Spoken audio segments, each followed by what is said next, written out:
எப்படி வந்து இப்போ திரும்ப டேஷ்போர்டுக்கு வந்துடலாம்.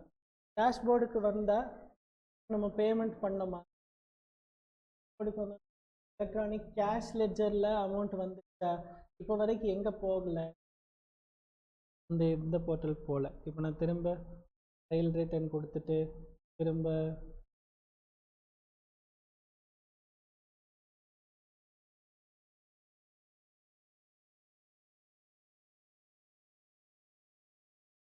நமக்கு ஐடிசி இருந்து இடத்துல எலிஜிபிள் ஐடிசி காலம்ல இங்கே வந்து அதே மாதிரி நம்ம ஏதாவது சேல் பண்ணி ஜிஎஸ்டிஆர் 1 ஃபைல் பண்ணி அப்போ 3.5 rupees 2 rupees பேலன்ஸ் 2 rupees கட்டுற மாதிரி கீழே இப்போ நமக்கு அது எல்லாமே இங்கே ஜீரோவாக இருக்குது. நான் வந்து ப்ரொசீட் டு பேமெண்ட், இப்போ வரைக்கும் பேமெண்ட் ஆகலை, இன்ட்ரெஸ்ட் இன்னும் கட்டணும்னு தானே வருது. நான் இங்கே ப்ரொசீட் டு பேமெண்ட் கொடுக்குறேன். இப்போ போன வாட்டி நம்ம என்ன பண்ணோம், கிரியேட் சலான் தானே கொடுத்தோம், ஏன்னா காசு அந்த அக்கௌண்ட்குள்ளே இல்லை. இப்போ நம்மளோட ஜிஎஸ்டியில் இருக்கிற அந்த லெட்ஜர் அக்கௌண்ட்குள்ளே காசு வந்துருச்சு இல்லை. யூட்டிலைசபிள் கேஷ் பேலன்ஸ்னு ஒரு காலமில் 40 வந்துருச்சா. அப்போ நான் என்ன அமுத்தணும், மேக் பேமெண்ட் அண்ட் ப்ரோசஸ்.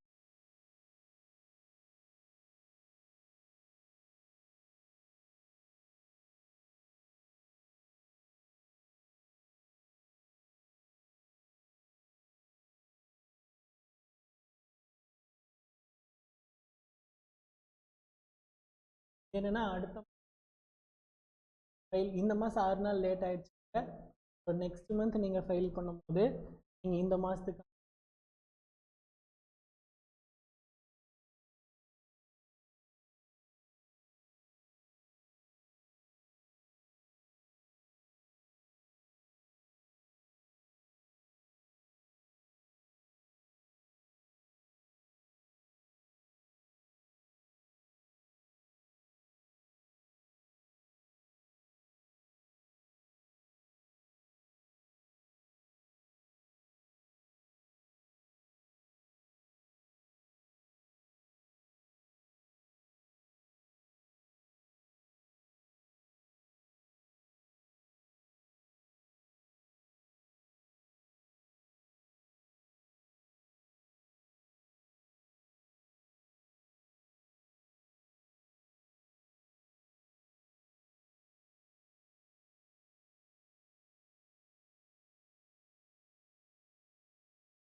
இப்போ நம்ம பண்ணிட்டு போர்ட்டல் தான் வந்து ஜிஎஸ்டிஎன்.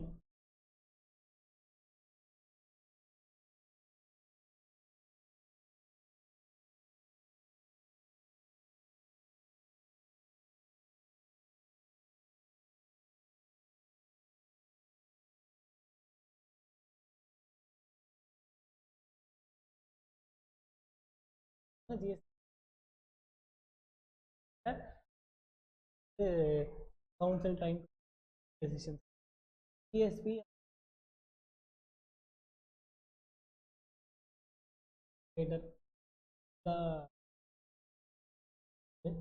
நமக்கு ஜிஎஸ்டி வேலை செய்ய போனோம்னா ஹெல்ப் பண்ணுவாங்க. அப்புறம் என்ன மாற்றம், அதுக்கப்புறம் ஃபஸ்ட்டு செக்ஷன் வந்து சப்ளையில் வந்து டிஎஸ்எல்ஆர் இந்த வேர்டு பார்த்தாலே முடிவு பண்ணிடலாம். இதில் வந்து கோர்ஸ் ஆஃப் பிஸ்னஸ் கன்சிட்ரேஷன் இருக்கு. அதுக்கு அடுத்தது இம்போர்ட்டேஷன் ஆஃப் சர்வீசஸ் இருந்தால் கோர்ஸ் ஆஃப் பிஸ்னஸ் கன்சிட்ரேஷன் கண்டிப்பாக இருக்கணும். ரெண்டுமே இல்லை, ஷெட்யூல் 1ல் லிஸ்ட் ஆகிருக்கிற ஆக்டிவிட்டி எல்லாமே அப்படின்னு சொல்லி ஷெட்யூல் 2ல் என்ன சொல்கிறாங்க அப்படின்னா அது கூட்ஸா சர்வீஸானு கிளாஸிஃபை. கூட்ஸா சர்வீஸாங்க கிளாஸிஃபிகேஷன் நீங்கள் பார்த்தாலே தெரியும். ஆஃப் பில்டிங் கூட்ஸா சர்வீஸ் பில்டிங் இருக்குது, அது கூட்ஸ்ன்னு வச்சுக்கக்கூடாது. Sale of building goods or service.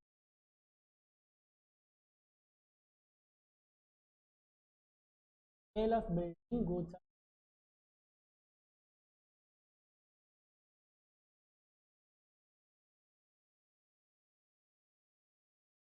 கூட்ஸுங்கிற definition வராது. சர்வீஸ் ரெண்டிங்குங்கிறது ஒரு சர்வீஸ், அதனால வரும். பில்டிங்கை விற்கிறது வந்து ஜிஎஸ்டியே வராது. அது கூட்ஸோட definition every kind of movable property. Building is not டெஃபினிஷனுக்குள்ள வராது. ரெண்டிங்னா இடத்துல யூஸ் பண்ணுறதுக்கான ஒரு உரிமையை நீங்கள் விற்கிறீங்க, அதான் ரெண்டிங். யூஸ் மட்டும்தான் பண்ண போகிறோம். அந்த இடத்துல பில்டிங்குங்கிறது பொருள் இல்லை, ரெண்டிங்குங்கிறது தான் வேலை. அதனால அந்த இடத்துல அடுத்தது சர்வீஸ். இதெல்லாம் வந்து சர்வீஸே இல்லை, ஏன்னா நெகட்டிவ் லிஸ்ட்டில் கவர் ஆகிருக்கிற ஒரு பெரிய லிஸ்ட். போக கவர்மெண்ட் என்ன அதில் ஜிஎஸ்டி. அண்ட் இது போக நமக்கு இதெல்லாம் கூட்ஸா சர்வீஸாங்கிற கன்ஃபியூஷன் இவங்க கொடுத்த லிஸ்ட்டில் இல்லாத ஏதாவது இருக்குது நம்ம கவுன்சில் சர்வீஸ். ஷெட்யூல் 1ல் கன்சிடரேஷனே இல்லைனாலும் அது என்ன அப்படின்னா இதெல்லாம் சாரி இதுக்கெல்லாம் சப்ளைன்னு சொல்லியிருக்காங்க. இங்கு வாங்கி கொடுக்க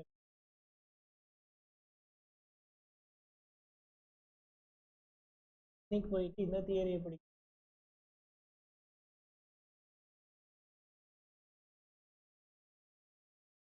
இன்கம் டேக்ஸுக்கும்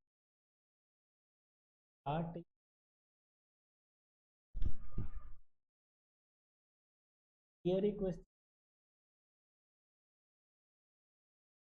நான் கொடுத்த மெட்டீரியல் இந்த chart account of goods between related party and பிரகாரம்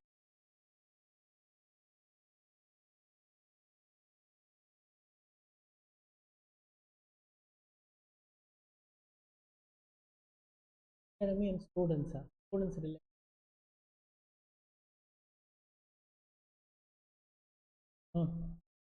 முடிச்சுட்டு அப்போ வந்து அது வந்து அவனோட ஃபர்தரன்ஸ் ஆஃப் பையன்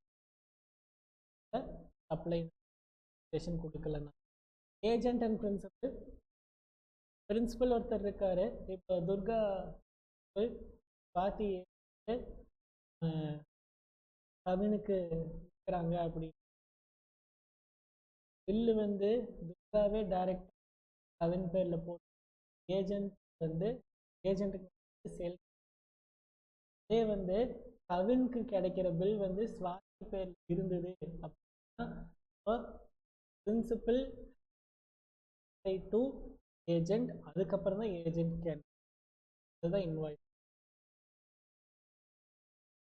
Otherwise, some related person or any establishment, ஒரு ஆர்கிடெக்ட் ஒருத்தர் பில்டிங் வச்சு ஒரு ஐடி பார்க் வச்சு, இந்த ஐடி பார்க் வச்சிருக்கிறவரோட அப்பா வந்து ஃபாரின்ல இருக்காரு. இவர் வந்து இன்டீரியர் ஆர்கிடெக்ட் பட. ஸோ அவர் வந்து இங்கே ஏதாவது பில்டிங் பிளான் பண்ணாரு அப்படி இஸ் இம்போர்ட்டிங் ஆர் வாட் அவரோட ஐடி பில், அது வந்து ஃபர்தரன்ஸ் ஆஃப் பிஸ்னஸ். இல்லை அவரே வந்து ஒரு பெரிய ஐடி பர்சன், அவங்க இது ஏதோ கோடிங்கில் ஏதோ தெரியல, அதனால அவங்க அப்பாட்ட ஏதோ ஹெல்ப் கேட்குறாங்க. Then also he is importing some service. அவங்க காசு கொடுத்துருக்க மாட்டாங்க தான், ஆனால் எதுக்காக இம்போர்ட் பண்ணுறாங்க ஆர் ஃபர்தரன்ஸ் ஆஃப். அதனால இந்த இடத்துல இது ஷெட்யூல் 3ல் நெகட்டிவ் எம்ப்ளாய்க்கு பண்ணிட்டு அதுக்கப்புறம் கவர்மெண்ட் இருந்தாலும் கவர்னர் கோர்ட்டு யார் என்ன கோர்ட்டு யார் எம்பி பெரிய பெரிய போஸ்ட்ல இருக்காங்க பண்ணுற எல்லா சர்வீஸ் லிமிட்டெடு ஃபியூனரல் பரியல் அந்த கொண்டு போகிற வண்டியிலேருந்து எல்லாமே லேண்ட் அண்ட் பில்டிங் கூட்ஸ் டெஃபினேஷனுக்குள்ளேயும் கவர் ஆகலை, நெகட்டிவ் லிஸ்ட்லேயும் ஸ்பெசிஃபிக்காக cover.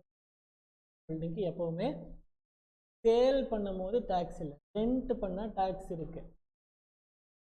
actionable claim other than lottery, betting, gambling. Bills payable, bills receivable, negotiable instrument இதுக்கெல்லாம் ஜிஎஸ்டி கிடையாது. அதே லாட்ரி, கேம்பிளிங், பெட்டிங்கெல்லாம் ஜிஎஸ்டி. அதர் தேன் இங்கே வந்து கூட்ஸோட டெஃபினேஷன் வைக்கிறோம். கூட்ஸோட டெஃபினேஷன் ஆக்ஷனபிள் கிளைமை இன்க்ளூட் பண்ணி கிளைம் நெகோஷியபிள். ஏன் அதுக்கு ஆக்ஷனபிள்?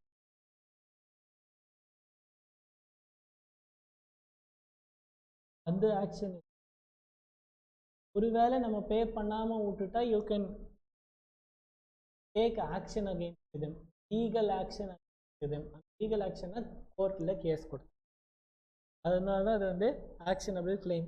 இப்போ மரம் செடி கொடியெல்லாம் மூவபிள் இல்லை, அதெல்லாம் இதோட ஃபிக்ஸ் ஆகிருக்கா அப்படின்னு அறுத்து விற்றீங்கன்னா அதெல்லாமே கூட்ஸு. அதே மொத்த லேண்டோட விற்றுட்டீங்கன்னா தோப்பை விற்றா ஜிஎஸ்டி இல்லை, மரத்தை மட்டும் அறுத்து விற்றா ஜிஎஸ்டி. அடுத்தது services, anything other than goods வந்து சர்வீசஸ் தான். அதுலேயும் வந்து ஸ்பெசிஃபிக்காக என்ன சொல்கிறாங்கன்னா, இந்த dollar to piece, piece to dollar, அதுக்கப்புறம் 95 ரூபாய்க்கு சேஞ்சு கொடுத்தா 10 வந்து of money.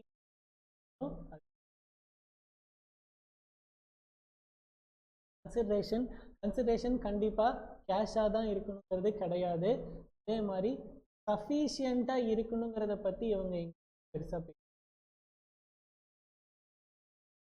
But GST on what அப்படின்னு கேட்டிங்கன்னா, நான் 100 ரூபா பொருளை எனக்கு தெரிஞ்ச ஒருத்தன் பையன், தம்பி இல்லை என்னோட பையன் அப்படின்றதுக்காக நான் ஒருத்தருக்கு 2 ரூபாய்க்கு கொடுத்தேன்.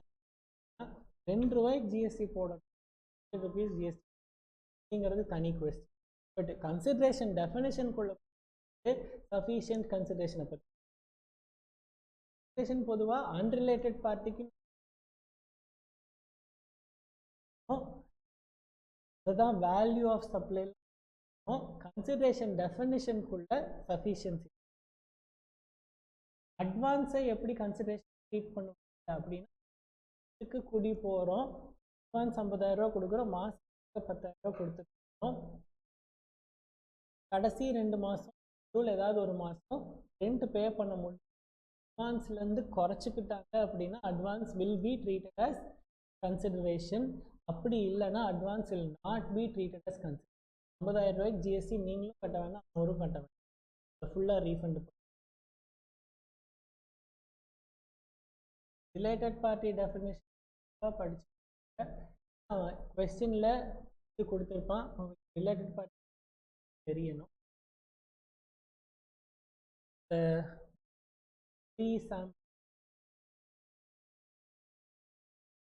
காம்போசிட் சப்ளையா மிக்சட் சப்ளையா தெரியணும். ஃபுல்லாகவே அவன் ஃப்ரீயாக அவங்கக்கிட்ட ஒரு பொருளை கொடுத்துட்டான்னா இந்த பொருளை வாங்கினா நான் இதை கொடுக்குறேன் சொன்னேன். அப்படி ஜிஎஸ்டி வரும்போது ஒரு ரிமோட் வாங்க, ஒரு ரிமோட் ஃப்ரீயாக கொடுக்குறேன்னு சொன்ன ஜிஎஸ்டி ரேட்டை பொறுத்த வரை. அதே நம்ம அந்த குலாப் ஜாமுன் பேக்கெட் ஆர்பிக் ஃப்ரீயாக கொடுக்குறோம், குலாப் ஜாமுன் 15% 5% சேர்க்கும். இப்போ என்னோட பில் அமௌண்ட்டில் ஜிஎஸ்டி 5% 18%.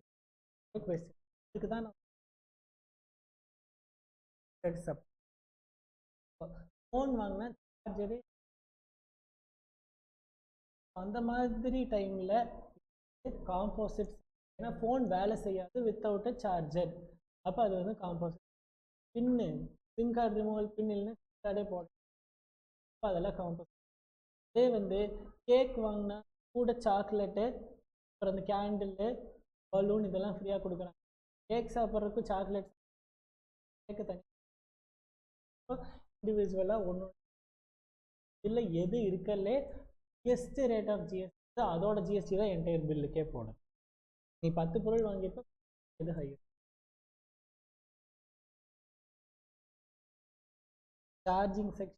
சார்ஜிங் செக்ஷனை பொறுத்த வரைக்கும் 2 எக்ஸம்ஷன்ஸ் இருக்கு.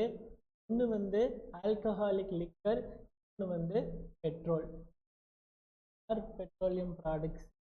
இப்போ இதில் இதுக்கும் என்ன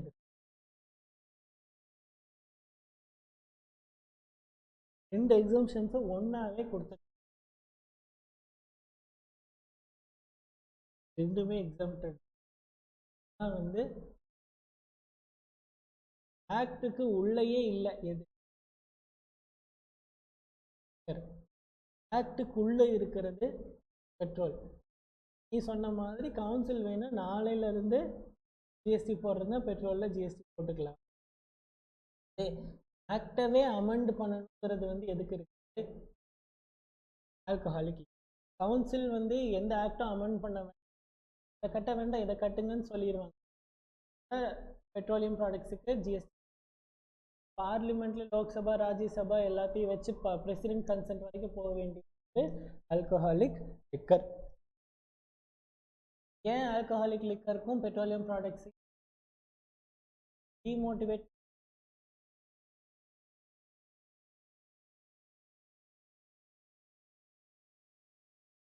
இப்போ நீங்கள் ஃபோட்டோ எடுத்து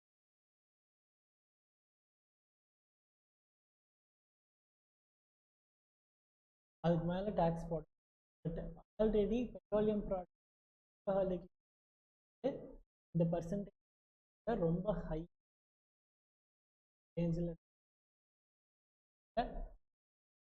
அவங்க இதுக்குள்ளே கொண்டு வந்தால் கவர்மெண்ட்டுக்கு ரொம்ப புரிஞ்சா.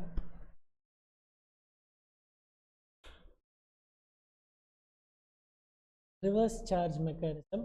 ரிவர்ஸ் சார்ஜ் மெக்கானிசம்னா பொதுவாக நான் கூட்ஸை விற்றேன்னா உங்ககிட்ட இருக்கிற ஜிஎஸ்டியை நான் கலெக்ட் பண்ணி உங்கள் பேர் சொல்லி நான் கவர்மெண்ட்டில் கட்டிடுவேன். இது வந்து நார்மல். இது ரிவர்ஸ் சார்ஜ் மெக்கானிசம்னா நான் உங்களுக்கு கூட்ஸ் விற்று நீங்களே போய் நான் இவ்வளோ பர்ச்சேஸ் பண்ணியிருக்கேன்னு சொல்லி கவர்மெண்ட்டில் டேரெக்டாக டேக்ஸ்.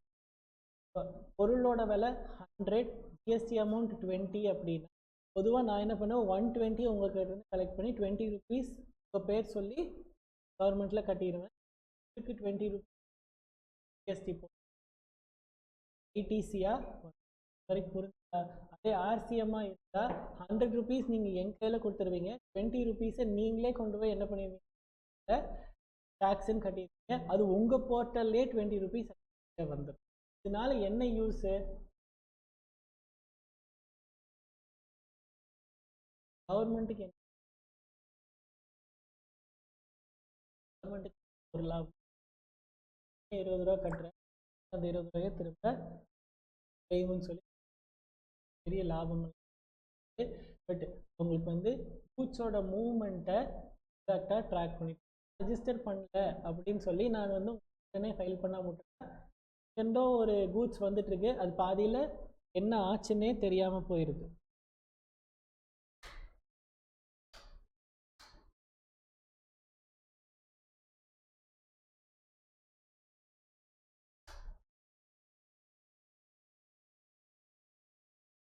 ட்ராக்கிங் ஆஃப் கூட்ஸுக்கு வந்து ஹெல்ப்ஃபுல்லாக இருக்குது. லாஸ்ட் ஒன் ஆர்சிஎம் வந்து டிஃபால்ட்டாகவே அன்ரெஜிஸ்டர்ட் ரெஜிஸ்டர்டாக வந்துடும். அது போக ஒரு லிஸ்ட் ஆஃப் பீப்புள் இருப்பாங்க, இவங்க வந்து 2 பேர் ரெஜிஸ்டர்டாக இருந்தாங்க ஆர்சிஎம். அடுத்தது இ-காமர்ஸ் ஆப்ரேட்டர். இ-காமர்ஸ் ஆப்ரேட்டருங்கிறாங்க எந்த ஊரில் ஆப்ரேட் பண்ணுறது அந்த ஸ்டேட்டுக்குன்னு தனியாக ரெஜிஸ்ட்ரேஷன் எடுத்து வச்சிருந்து.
லிஸ்ட் கொடுத்துருக்காங்க யாருக்கு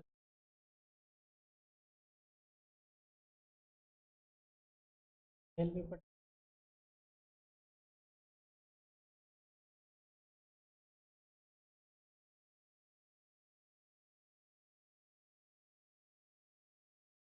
காம்போசிஷன்ல இப்போ வந்து நான் இன்கம் டேக்ஸ்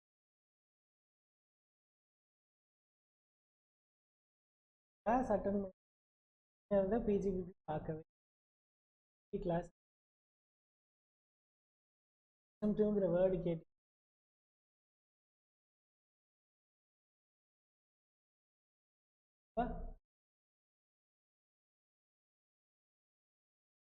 அவங்க என்ன பண்ண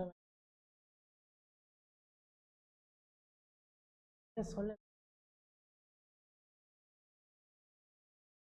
அவங்க வந்து புக்ஸ் மெயின்டைன் பண்ண வேண்டாம் டர்ன் ஓவரில் 6% ஆர் 8% டேக்ஸ்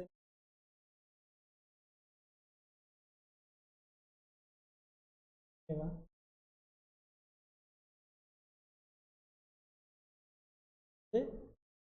என்ன பிரச்சனைனா ரிசம்டிவ் பேசிஸ் ஆடிட்டுக்கும் லிமிட்டில் வந்து கொஞ்சம் கிளாஸ் ஆடிட் வந்து 1 crore ரிசம்டிவ் பேசிஸ் 2 crore வரைக்கும் சரி ஆடிட் 1 crore பண்ணணும் பட் ரிசம்டிவ் பேசிஸ்க்கு வந்து 2 crore வரைக்கும் லிமிட் அப்போ என்ன ஆகும்னா ரிசம்டிவ் பேசிஸ் ஆஃபீஸ்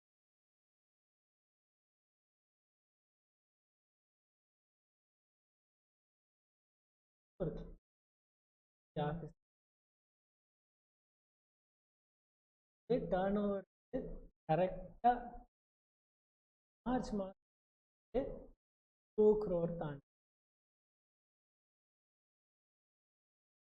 அது வரைக்கும் புக்ஸ் 1 crore தாண்டி அது வரைக்கும் நாங்கள் புக்ஸ் எல்லாத்தையும் மெயின்டைன் ரிட்டர்ன் ஃபைல்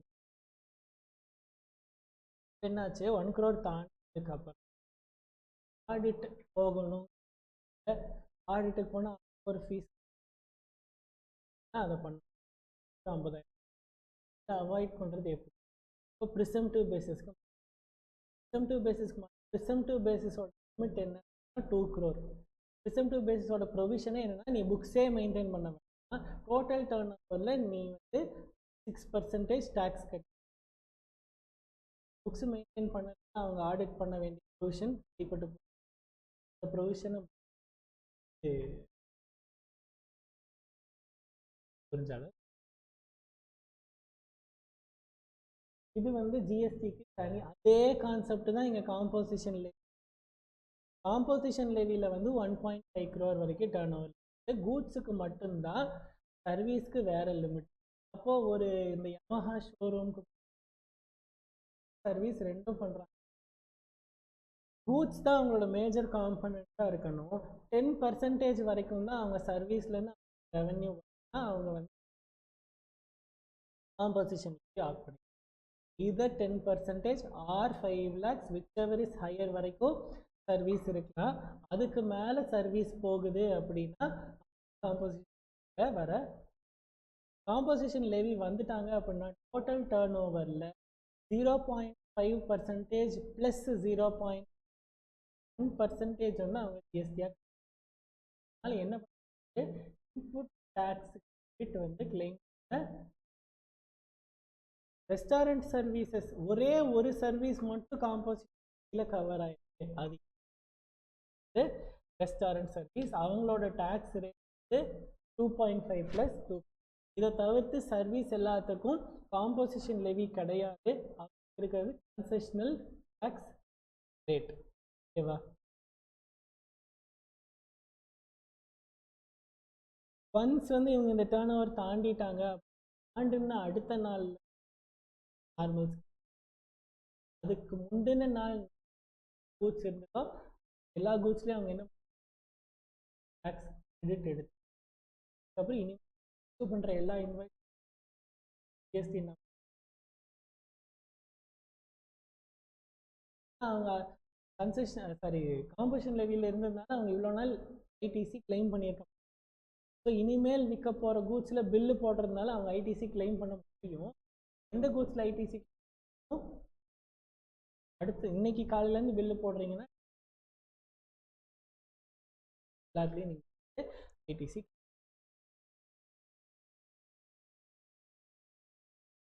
இந்த முட்டாட்டிஸ் அப்படின்னா என்னன்னா, உங்களோட டேர்ன் ஓவர் தாண்டி கொஞ்சம் நாள் போயிடுச்சு, நீங்கள் ஆனால் வந்து இன்னும் ஸ்கீமை மாற்றாமல் வச்சுட்டு இருக்கிறீங்க. அசஸிங் ஆஃபீஸர் என்றைக்கோ ஒரு 6 மாதம் கழித்து வராரு, வந்து உங்களோட டேர்ன் ஓவர் 1.5 தாண்டிடுச்சு, நீ இனி ஸ்கீம் மாற்றாமல் வச்சுருக்க. அவர் என்னன்னா 6 மந்த்ஸுக்கு முன்னாடி என்னைக்கு இது எக்ஸீட் ஆச்சோ அந்த டேட்லேருந்து இன்னைய டேட் வரைக்கும் எல்லா பில்லையும் நீ புதுசாக போடு, எல்லாத்துக்கும் ஜிஎஸ்டி கட்டு, எல்லாத்துக்கும் இன்ட்ரெஸ்ட்டோட பே பண்ணு சொல்ல சொல்யூஷன் தான். யாரெல்லாம் இதுக்குள்ளே வர முடியாது, டேர்ன் ஓவர் கம்மியாகவே இருந்தாலும் இன்னொரு ஸ்டேட்டுக்கு நீங்கள் சப்ளை பண்ணுறீங்க, இன்சைட் த ஸ்டேட் மட்டும்தான் பண்ணலாம், outside the state sale composition of பண்ண முடியாது. அதே மாதிரி e commerce operator composition of பண்ண முடியாது. அதுக்கப்புறம் பர்டிகுலர் கூட்ஸ் மேனுஃபேக்சர் பண்ணுறவங்கனால லிஸ்ட் ஆஃப் கூட்ஸ் வந்து கவர்மெண்ட் வந்து டைம் டு டைம் சொல்லி ஒரு சில ஸ்பெசிஃபிக் ஸ்டேட்ஸுக்கு மட்டும் 1.4 crore turnover tax turn லிஸ்ட்டை கண்டிப்பாக தெரிஞ்சு பார்த்துட்டு இந்த லிஸ்ட் தெரியாது, சம்மில் இந்த ஸ்டேட்டை கொடுத்து அவன் எலிஜிபிளான்னு கேட்பான். சமம் இந்த நானே ரொம்ப ரொம்ப அங்கே விட்டு தான் எடுத்தது மட்டுமா இந்த இடத்துல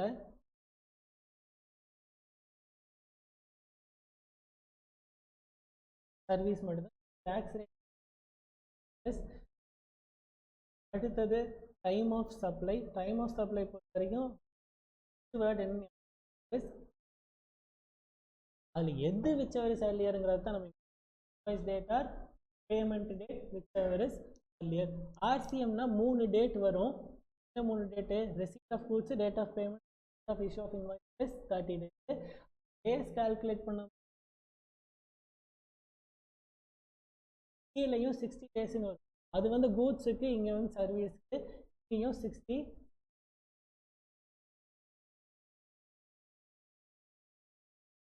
61 சர்வீஸ் 31 மறந்துடக்கூடாது. அந்த ப்ளஸ் 1 டே போ ப்ரொவிஷனில் இருக்காது, ஆனால் ஒரு ரீலோட் பண்ணி உள்ள 30 டேஸ் இருக்கு.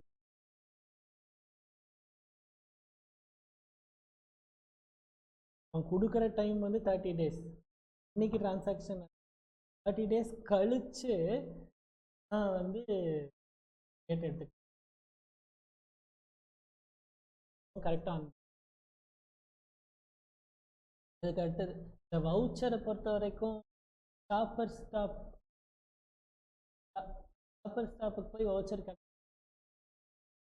ஜிஎஸ்டி ரேட் தெரியும். டேட்டாக்கு போனால் 2 பேப்பர் தான் வாங்க முடியும், ஜிஎஸ்டி ரேட் தெரியும். கிருஷ்ணா ஸ்வீட் மட்டும் ஜிஎஸ்டி. ஸோ அந்த மாதிரி ஜிஎஸ்டி ரேட் தெரிஞ்சு வவுச்சரில் 1000 rupees 2000 rupees அமௌண்ட் ஸ்பெசிஃபிக்காக இருந்தால் வவுச்சரில் % என்னைக்கு ரிடீம் பண்ணுறோமோ அந்த டேட் தான் எடுக்கும். ஷாப்பர் ஸ்டாப்புக்கு போ ரிடம்ஷன் டேட்டு தான் எடுக்கும். வவுச்சரில் அமௌண்ட் இருந்து இந்த கடை ஸ்பெசிஃபிக்காக ஒரு லைன் ஆஃப் கூட்ஸை தான் டீல் பண்ண.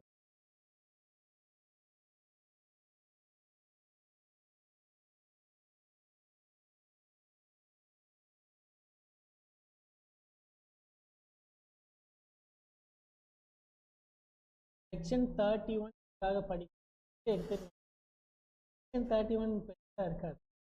இந்த ஹோட்டலுக்கு போகிறோம், பார்சல் வாங்குகிறோம், ரிமூவல் ஆஃப் குட்ஸ் அங்கே உட்காந்து அது வந்து does not involve movement of. எதுவாக இருந்தாலும் பில்லு போட்டுட்டு தான் அந்த ப்ராடக்டை நமக்கு வைக்கிறதுக்கு போது நம்மக்கிட்ட பில் இருக்கும். அதான் நான் சொல்கிறேன், கேஎஃப்சி மெக்டொனால்ட்ஸ் தான் கரெக்டு. நம்ம ஒரு ஹோட்டல் பண்ணுறோம். அடுத்தது கண்டினியூஸ் சப்ளைங்கிறது தண்ணி, எலக்ட்ரிசிட்டி எல்லாம் வந்து புக்கில் என்ட்ரி போட்ட டேட்டு இல்லைன்னா பேமெண்ட் பண்ண டேட் நம்மளால் sale and approval or return maximum 6 months அவங்க டைம் கொடுக்குறாங்க. நீ 1 வருஷம் கூட கொடுத்துக்கோ, 6 months வரைக்கும் அப்ரூவல் வரலன்னு நீ அதை சேலாக ட்ரீட் பண்ணி ஜிஎஸ்டி கட்டி அவன் திரும்ப சேல்ஸ் ரிட்டர்ன்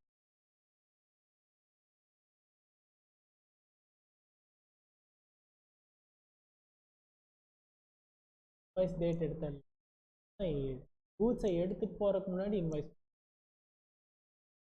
இன்வாய்ஸ் இல்லாமல் கூட்ஸை ரோட்டில் எடுத்துகிட்டு போகக்கூடாது. அதுக்கு தான் அவங்க இந்த போஸ்ட்டில் நிற்கிறது. இது எல்லாம் இப்போ நீ கூட்ஸை 50 கிலோமீட்டருக்கு மேலே எடுத்துகிட்டு போகிறே அப்படி இது மட்டும் பத்தாது, இவே பில்லு ஏற்றி போடும். சரி, இன்வாய்ஸ் மட்டும் இவே பில் ட்ரிப்ளிகேட் காப்பி உங்கள். அதுக்கப்புறம் அது வந்து பார்ட் 1 பார்ட் 2 பார்ட் 1 2 பில்லு. இன்வாய்ஸுக்கு வந்து வேலிடிட்டி கிடையாது. நீ இன்னைக்கு பில்லு போட்டு கூட கூட்ஸ் எடுத்துக்க, பில்லுக்கு கூட்ஸ் எப்போ பண்ண இல்லைன்னா நீ ரீசன். இது வந்து சர்வீஸ்க்கான செக்ஷன் 31. இதில் வந்து ஆன் ரெக்கமெண்டேஷன் ஆஃப் கவுன்சில் ஒன்றுமே இல்லை. கண்டினியூஸ் சப்ளை கண்டினியூஸ் சப்ளைங்கிறது ஸ்கூலுக்கு போகிறீங்க அப்படியே படிச்சுக்கிட்டே இருக்கிறீங்க. அப்படியே ஸ்கூல் வந்து ஏஎம்சி போடுவோம் 5 வருஷத்துக்கு. அப்போ அதுக்கு டியூ டேட் ஆஃப் பேமெண்ட் ஏதாவது இருந்ததுன்னா அந்த டியூ டேட் ஆஃப் பேமெண்ட், இல்லைன்னா இல்லை ஒரு பெரிய கான்ட்ராக்ட் ஒன்று, அந்த கான்ட்ராக்டில் கொஞ்சம் கொஞ்சமாக பேமெண்ட் வாங்க, அப்போ முடிக்க பேமெண்ட் வாங்க. இதுதான் வந்து லாஸ்ட் ஒன்று சர்வீஸ் ஆஃப் கிளாஸ் எடுத்துட்டு இதுலேருந்து ஒரு சப்ஜெக்ட் மட்டும் 50% தான் என்னை வரைக்கும் அட்டன் பண்ணிங்க, எத்தனை பர்சன்டேஜ் அதுக்கு என்ன இன்னைக்கு last date of class complete 4